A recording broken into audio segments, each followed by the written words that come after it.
Nagsulti nga, kinahanglan lang yung mulahog na itang. Ano man, sukad pa sa atong pagkatao, we are shouting, Ohio! Ohio! Ohio! Nga naman, sa dihang natautas kalibutan, 14 sa home, ningon siyo, ang sa katao, gianak sa sakrapay, hamuburat panuigon, o natugob sa mga kasukanan. Amen?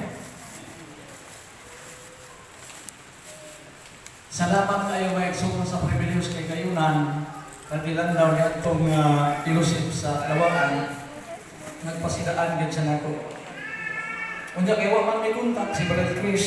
Matod pa niya, gapaluhag lang kung sure na ba to siya. May igsoon actually, karon unta nga Sabado, katapusan namong Sabado ni Mrs. din sa lawangan. Kay mualsada na po may mga igsoon. No? Ngayon na mo mag-eksunan, magpingaw man mo diri kung muadto ngayon na kamor diri. Kuni mo lang ang tulog ka sa kano na eksuon na wa mo kasimba dito. Ano man ato nilabay gibitar mi eksuon dito sa buwan. Kunya pinako katong Sabado makasimba niya nag-imbitar na po mga eksuon ang aranggaling. So manang dito po mi ato Sabado.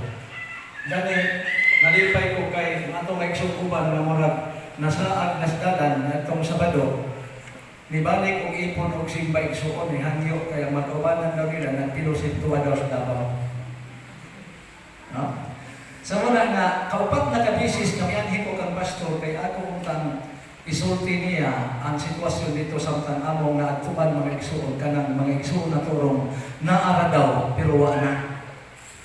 Nga naman, ang isulti na ara pero gibuhat so kuhit na. Wala mga igsuon nga, ang atong hisgutan karon nagibasa sa atong igsuon kaganya. Salamat kayo sa pagbasa.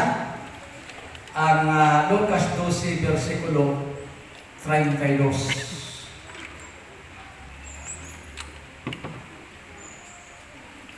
Ang gisultis Biblia igsuon, ayaw kahadlok gamay nga panon. Kay kamo mo gigahimutan sa Dios. Pareho na ko ganiha sa nagrana sa birthday ni Chris, bahalag magkagamay mo dinhi. Na gani mo balik sunod di mo kasigurado ayaw ninyo patidguga dinhi sa pulpito. Kay ingon sila Jiway, ang reformada mo barog sa iglesia sama gayud kam sa tanas. Bahalag mo gamay na mga igsuon kay ang Biblia nagsulti ayaw kahadlok gamay nga panon. Unang atong mensahe karon ako ning giluhan og small but terrible.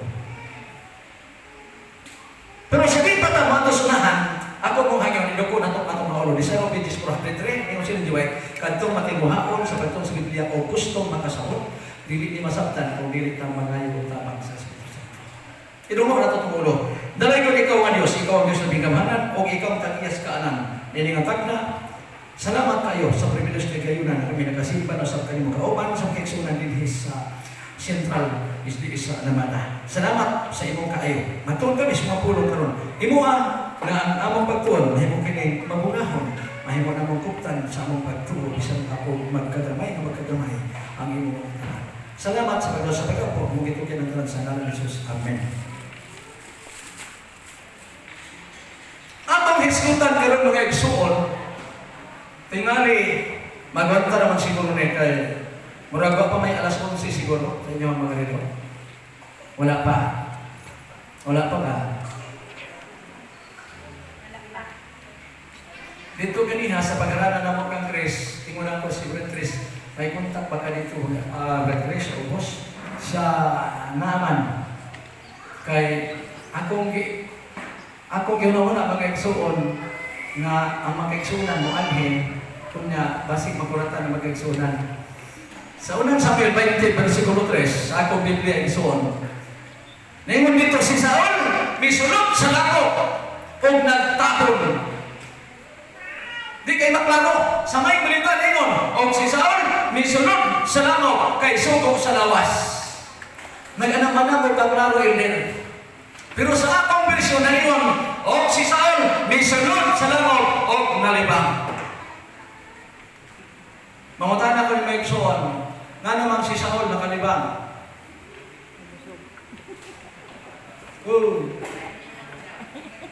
Nalibang kay busog. Adlok na gabi. Sa ato pagkadakaliban na to, maliban ng masakit ang tiyan. Sa kabusog! Busog. Sa ato pa si Saul, nakalibang kay nabusog. Kung na ako ni Brad Grace, niya dito, okay ra ka dito, nakalibang ka talaga ang hapon. Siya okay kay natin na makakaon na kita. Ha? Pero okay naman po, di kang kakaon mga igsuon kay di pa man ta mapasmuhan ang tod niya sa pagsansin. Di ba? Pero kung nagtuo na agad mga igsuon. Kay ang atong igsuon sa bayugan pa siya, o matadlawa natay pahina. Ang mga igsuon, ito ba ngayon? Kay pahina man rad na po'y pahinit. Namang gina kay balance man ta ang Kristiyan o ang Christian. Christian, follow tiyan. Christian, follow Christ. Ewan si Kristos, Mateo 4. Dili ang tao mabuhay pinaagis, tinapay lamang. So bago ta mo adto dito sa Parastian, unahon nato na para sa kasing-kasing. 15-16, Serias, nakaplagan ko Diyos ang imong mapulong, o gipangkaon ko sila, o kini, mo'y kalipay sa akong kasing-kasing. Ato hisgutan ka ng mga igsuon, kining atong sitwasyon sa atong pag-alaga. Dinhay ko sa katao, gibudlayan as kinabuhis bukid matod pa, ni bahada sa lungsod, og nangita siya trabaho. Sa dihang nangita siya trabaho, mga hinig mo kaigsunan, gi-interview na siya. Siya rin ko, dili daw, kung sa may mong tuyo, siya mag-apply ang takong trabaho sa iyo. Siya, sige, lingkod kay mag-istorya ta. Ngayon sa nag-interview, daw, kabalugan mo panday. Ang batanon nito ba, ingon pa niya, gamay. Siya, sige, maayo.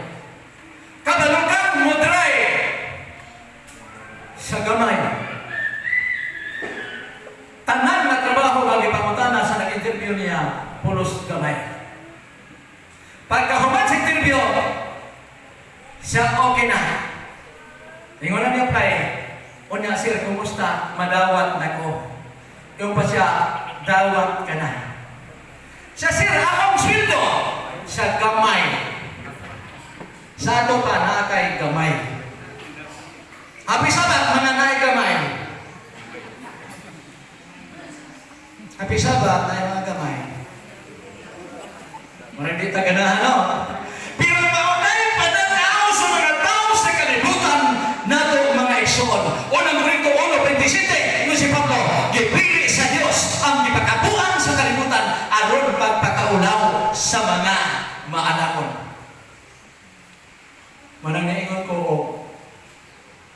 ayaw ko na ay gamay. Silin jiway mga igsoon kung nagabantay mo. Kung nagtanaw mo social media, silin jiway ginganlan sa mga tao o buwag. Nagabantay mo? Sa debate, mag-ulag ba igsoon sa Cagayan?